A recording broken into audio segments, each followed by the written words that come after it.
Bom, esse ano eu estou fazendo, esse ano de 2012, completando 70 anos de idade, 40 de atividade artística ininterrupta, profissional, como compositor de música popular e intérprete ocasional, né, da minha própria obra, e 31 anos publicando livros.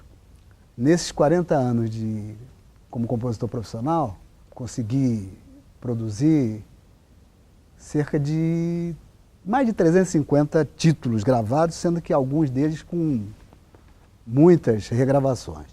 E em termos de livro, a gente atingiu aí nos 31 anos, cerca de 30 livros publicados. É uma carreira, então, na qual eu tenho conseguido manter uma coerência de produção, inclusive um diálogo, né, entre a minha produção litero-musical e a produção exclusivamente literária. Elas dialogam, elas conversam. Escrevi muitos ensaios sobre a questão da afro-brasileira, a questão africana, a questão da diáspora africana de um modo geral. Músicas sobre o tema tenho bastante também. Lamentavelmente são as menos conhecidas, até por uma questão mercadológica mesmo. O mercado não absorve pelas circunstâncias da própria sociedade brasileira, uma sociedade excludente, é uma sociedade racista, é uma sociedade que só admite conteúdos africanos ou africanistas num contexto internacional, né? Ou então, lamentavelmente, reduzindo a clichês, a estereótipos, etc. Tal. Então o mercado não assume essa parte da minha produção.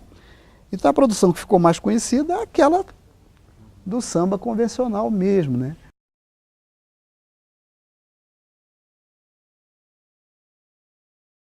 Eu acho que o diálogo ainda não se estabeleceu, né, entre Brasil e África, entre a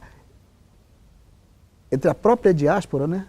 Os afrodescendentes brasileiros têm muito pouco acesso ao que ocorre em outros países da diáspora, em outras comunidades, né, diaspóricas. Poucos brasileiros sabem que Bolívia tem negros, comunidade negra organizada. Colômbia, Peru, todas as Américas. Até o Chile, por incrível que pareça, tem lá o seu bolsão de negritude, a própria Argentina, que sempre negou, né? Mas a cultura não deixa mentir, né? Os candombes, os tangos, os canhengues, né? Tá tudo aí, o som banto está aí no ar, né? Então é isso, a gente tem uma intenção, quer dizer, eu pelo menos, gostaria muito de que houvesse esse panafricanismo aí em ebulição, né? As pessoas, os atores dessa cultura conversando, seria extremamente bom, mas isso ocorre tem ocorrido muito fragmentariamente e às vezes muito politicamente descontextualizado, né? É sempre no âmbito do mercado, quando se realiza um festival de música africana nas Américas e tal, tem sempre um interesse mais comercial, mais mercadológico, e lamentavelmente nós nunca somos os produtores dessas festas, né? Nós não temos os meios de produção na mão.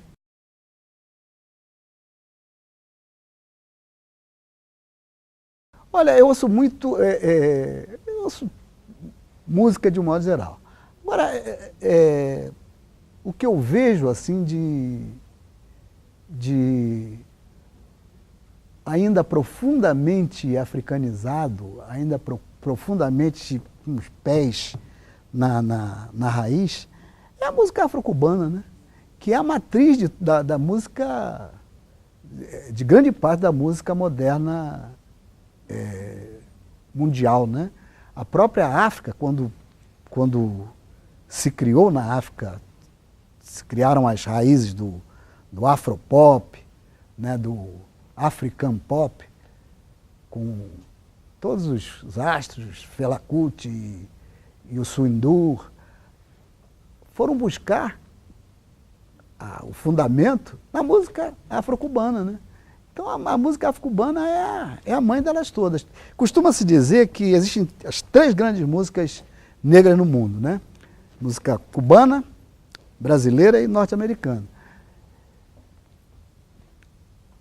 Eu percebo nessas 3 músicas, por razões até políticas, a única que se manteve fiel e se mantém até hoje às tradições africanas de percussão, de modo mesmo de compor e de cantar, eu acho que é a música cubana.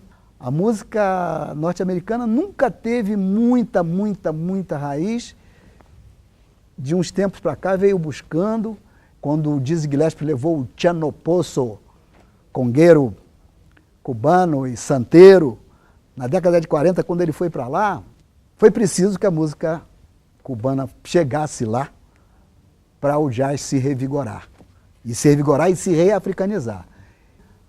A música brasileira se desafricanizou de uma maneira brutal. 70 no Brasil, o que estava acontecendo era a avassaladora desafricanização, né? Principalmente o que se queria naquela época no Brasil era criar tinha até um programa com esse nome, Som Livre Exportação. Era criar uma música para exportação, né?